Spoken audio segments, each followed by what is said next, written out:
وہ یہودی تھا، اسے نہیں پتا تھا کہ غار کے اندر نبی دو جہاں ہے۔ اب صحابہ کرام سمجھے کہ شاید کوئی دشمن کی سازش ہے، اب تلاش کرنا شروع کر دیا۔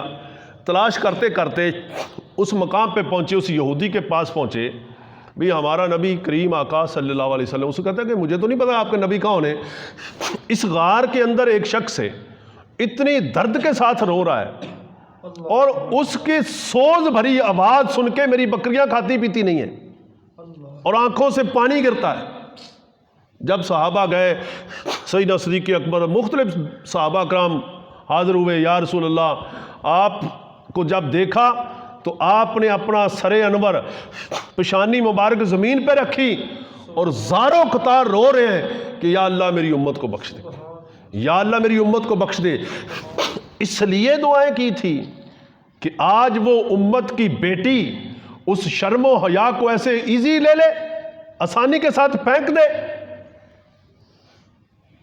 جناب صحابہ کرام کے کہنے پہ، حضرت علی کے کہنے پہ حضور نے سر انور نہیں اٹھایا۔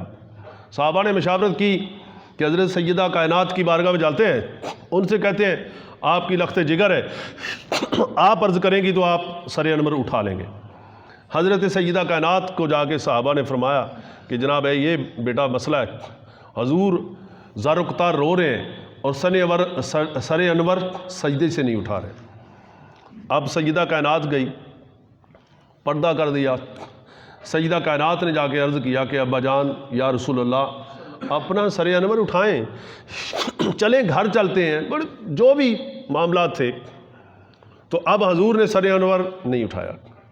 اب سیدہ کائنات نے ارادہ کیا، میری بچیوں، میری بیٹیوں، بہنوں، تمام عورتوں، غور سے سنو، اب سیدہ کائنات نے ارادہ کیا کہ میرے بابا جان سر نہیں اٹھا رہے امت کے غم میں، اگر میرے نبی کی امت کا یہی مسئلہ ہے تو میں نبی کی بیٹی اپنے سر سے چادر اتار کے رب کے حضور پھیلا دیتی ہوں کہ یا اللہ میرے اس چادر کا صدقہ میرے باپ کی امت کی بخشش فرما دے۔ جب سیدہ طیبہ طاہرہ نے یہ ارادہ کیا، جبریل امین آ گئے، جبریل آ گئے، یا رسول اللہ سجدے سے سر اٹھائیں، فاطمہ سے کہیں کہ سر سے چادر نہ اتاریں، امت کا جس طرح آپ کہیں گے اسی طرح کر دیں گے، لیکن فاطمہ سے کہیں کہ سر سے چادر نہ اتاریں۔ اب وہ لونڈیاں وہ اسلام آباد کی سڑکوں پہ آ کے توہین رسالت بھی کر رہی ہیں، توہین امہات المومنین بھی کر رہی ہیں، اور مسلمانوں کی غیرت، مسلمان کہتے ہیں پتہ ہی نہیں آ رہے انہوں نے یہ مطلب کیا تھا۔ ہم یہ دین سمجھتے تو پتہ چلتا نا کہ یہ وہ کیا لفظ کہہ گئی ہیں۔ تو میرے دوستو، جب ہمارے بچے، ہماری بیٹیاں اسلام سمجھیں گی تو پھر جب بھی کوئی، جس وقت بھی، جس مقام پہ بھی کوئی اسلام کے خلاف آواز اٹھے گی تو ہماری بیٹی جواب دے گی، ہمارا بیٹا جواب دے گا۔ پڑھنے کا مقصد کیا ہے؟ پڑھنے کا مقصد کیا ہے؟ کہ دین کا دفاع کریں۔ آپ ترقی کرنا چاہتے ہیں نا، قرآن کو انگلش میں سیکھ لیں۔ آپ انگلش بولنا چاہتے ہیں نا، بخاری شریف کو انگلش میں پڑھ لیں۔ آپ انگلش بولنا چاہتے ہیں نا، قرآن کو انگلش میں پڑھ لیں، فارسی میں پڑھ لیں، ٹاپ کریں، پی ایچ ڈی کریں، اسلام پہ پی ایچ ڈی کریں، میرے نبی کی ایک حدیث پاک پہ پی ایچ ڈی کریں، انگلش میں کر لیں۔ لیکن دیکھیں جب ہمارا دور تھا اس وقت اسلامی طریقہ کار کتنا تھا، کتنی حدیثیں تھی کتابوں میں۔ اب انہوں نے چھانٹ کے قرآن کی آیتیں نکالی ہیں، حدیثیں نکالی ہیں۔ جناب آگے آپ بیکن ہاؤس سکول ایک، اس میں تو پتہ نہیں کون سے وہ بندر، وہ جب یہ سری لنکا والے بندر کو خدا مانتے ہیں، ہاتھی کو خدا مانتے ہیں، اس کے تذکرے۔ لیکن نہیں تذکرے تو سیدہ کائنات کے حیا کے تذکرے کرو، میرے نبی کی ازواج پاک کے حیا کے تذکرے کرو، میرے نبی کے صحابہ کے تذکرے کرو، میرے نبی کی سیرت کے تذکرے کرو۔ ہم اپنی نسلوں کو کس طرف لے کے جا رہے ہیں؟ ہمارے بچے اب نبی کی سیرت نہیں پڑھیں گے، نبی کے اسوہ حسنہ نہیں پڑھیں گے، ہماری بچیاں جب نبی کی ازواج پاک کے متعلق نہیں پڑھیں گے، ان کا طریقہ کیا تھا؟ تو میرے دوستو یہ لبرل ہے، یہ سیکولر ہے، یہ تو یہ ڈبٹا یہ بہت بوجھ سمجھے گی جب اس کے متعلق انہیں بتایا ہی نہیں گیا۔ اس کی قدر کیا ہے، اس کی عظمت کیا ہے؟ میرے دوستو انسان کو کفن، عورت کو مرد کی نسبت کفن کے کپڑے زیادہ دیے جاتے، 5 کپڑے، مرد کتنے جی؟ 3 کپڑے، ساری عمر وہ سر سے ننگی، اور جناب جب مرے پھر۔ اس لیے میرے دوستو اسلام جب ہم سیکھیں گے تو پھر دشمنان اسلام، حضور سیدی و مرشدی سید میر طیب علی شاہ بخاری آپ کا جو فرمان ہے نا، دیکھیں ہم جب کوئی گستاخی کرتا ہے ہم سڑکیں بلا کرتے ہیں، کیا کچھ کتنی ملک کے اندر ایک ہڑتالیں سب کچھ، یار یہ نوبت کیوں آنے دے رہے ہیں؟ بنیاد سے پکڑے نا، بلڈنگ کی بنیاد مضبوط کرے نا، جب بنیاد مضبوط ہوگی تو یہ سارے بچے عالم دین بن جائیں گے، دین کو سمجھنے والے بن جائیں گے۔ تو جب دین کو سمجھنے والے ہر طرف ہوں گے تو پھر اسلام پہ کون حملہ کرے گا؟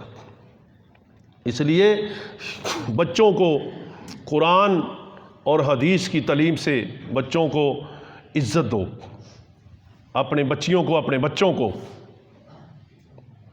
تھوڑے دن پہلے ایک بیلی آیا، وہ کہتا ہے کہ میرا بیٹا 14 جماعتیں پڑھ گیا لیکن اس کے اندر ادب نہیں ہے۔ یار ادب تو قرآن سکھاتا ہے نا، حدیث سکھاتی ہے۔ میرے نبی نے فرمایا باپ کے چہرے کو ایک دفعہ دیکھنا مقبول حج کا ثواب ہے، ماں کے چہرے کو دیکھنا مقبول حج کا ثواب ہے۔ جناب جب رشتے ہی مصنوعی بن گئے، سسٹم ہی فنش کر دیا گیا، تو پھر یہ کیا بچوں اور بچیوں سے آپ کیا توقع رکھیں گے؟ ان کی حفاظت کریں۔ دیکھیں پہلی درسگاہ ماں اور باپ کی گود ہے، آپ اتنا گندا اپنی درسگاہ کو نہ کریں۔ ماں اور باپ کی گود درسگاہ ہے، اس کو اتنا غلیظ نہ کریں کہ آپ کا بچہ آپ کی بچی کسی دنیا کے کام کاج کی نہ رہ جائے۔ اپنے بچوں کی بچپن سے تعلیم ان کو اسلام کے متعلق سکھائیں، پھر دیکھیں کیسی بہار آتی ہے۔ ماں یا باپ بیمار ہوگی تو بچی بیٹا بیٹی سر پہ کھڑے ہوں گے، کوئی پاؤں دبا رہا ہوگا، کوئی سر دبا رہا ہوگا، یہ رشتہ۔ تو اب تو یہ تو چیزیں ہم دنیا کی طرف اس قدر غرق ہوتے جا رہے ہیں کہ کوئی ماں باپ کی قبر پہ بھی جا کے فاتحہ بھی پڑھنے کے لیے تیار نہیں، ٹائم نہیں ہے، میں جاب پہ جا رہا ہوں، میں دودھ لے کے جا رہا ہوں، میں فلاں کام جا رہا ہوں، میں فلاں، جس کام بھی آپ جا رہے ہیں موت آ جائے گی، وہ نہیں دیکھے گا فرشتہ کہ جناب مطلب کہ یہ دودھ لے کے جا رہا ہے، یہ موٹر سائیکل پہ جا رہا ہے، اس نے نہیں دیکھنا کہ یہ گر جائے گی، گرتی تو گر جائے، اس نے آپ کا کام کر دینا۔ تو میرے دوستو پلان کریں، اپنے ماں باپ کی قدر کریں۔ بعد لوگ باپ کی قدر کر رہے ہیں، ماں کی قدر نہیں کر رہے، باپ ماں کی قدر کر رہے ہیں، باپ کی قدر نہیں کر رہے۔ بھئی تم کون ہو ماں باپ کے درمیان میں فیصلے کرنے والے؟ آپ کے لیے ماں بھی وہ درجہ رکھتی، باپ بھی وہ درجہ کرتا۔ باپ کا بھی ادب کرے، ماں کا بھی ادب کرے، ماں سے بھی محبت کرے، باپ سے بھی محبت کرے۔ اگرچہ بعض لوگوں کے معاملات والد میں مسائل پیش آ جاتے، لیکن اولاد کے لیے دونوں رشتے برابر ہیں، دونوں ہی ادب و احترام کے رشتے ہیں۔ باپ بھی اگر ماں کی خدمت کی اور باپ کی خدمت نہ کی تو کیا آپ ترقی کر دیں گے؟ نہیں۔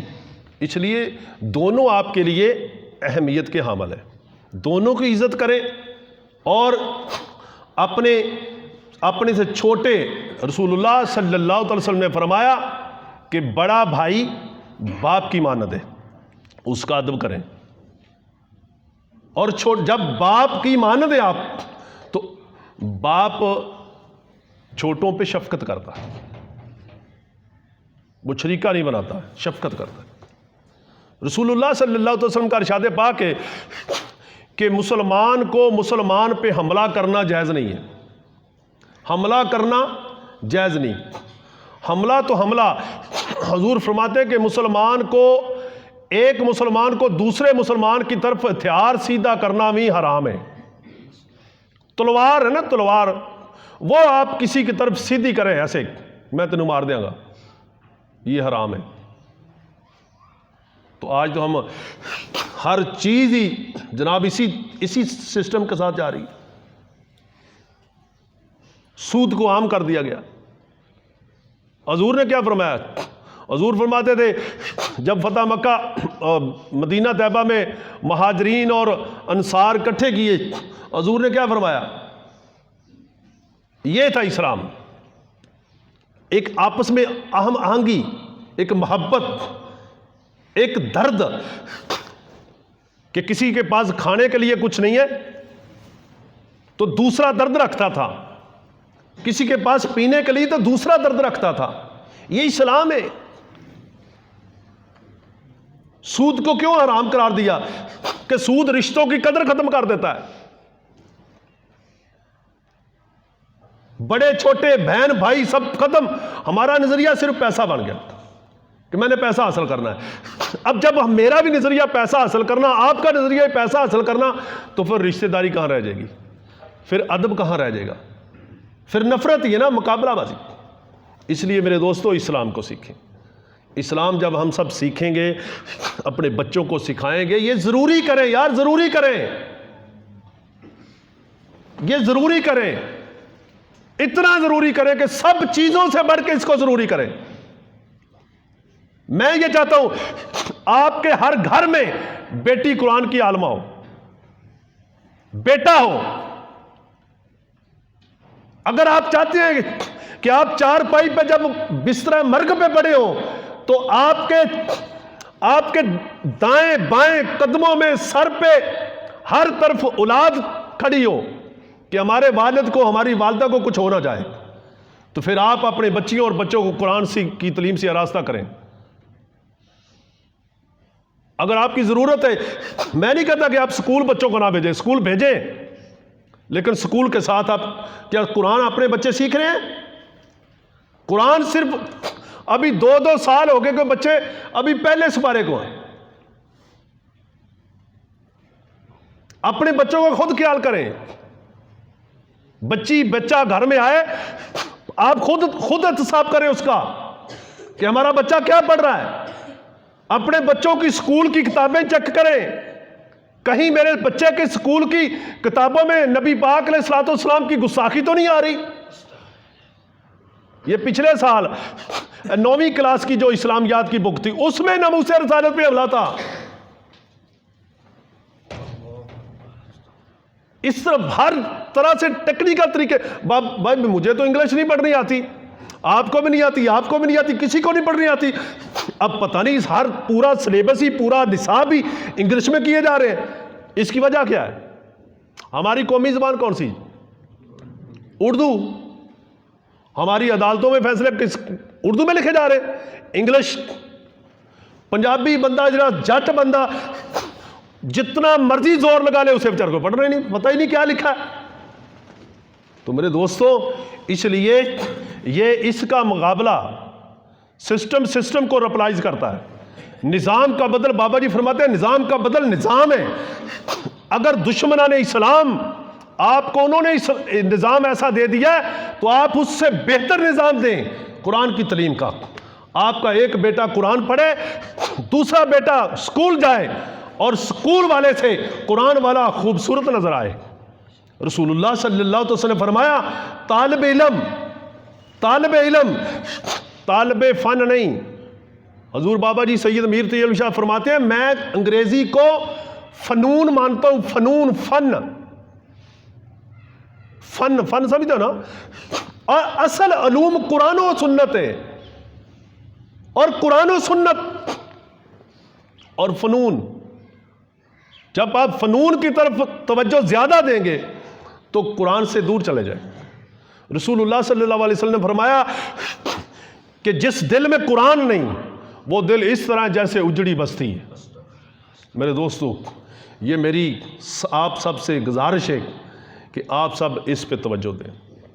ہم سب نے چلے جانا یار، موت کا کوئی پتہ نہیں کب آ جائے، لیکن اپنے اندر درد پیدا کریں اور سمجھیں یہ چیزیں، اپنے آپ پہ یہ لاگو کر لیں، نافذ کر لیں. یہ میرا درد آپ سمجھیں، اس کو درد سمجھ کے آپ کے پاس مرم ہے. میں اگر قبر میں بھی چلا گیا تو آپ کے لیے دعا ہے کہ آپ نے میری بات مان کے اپنے بچیوں اور بچوں کو قرآن کی تعلیم پہ لگا دی.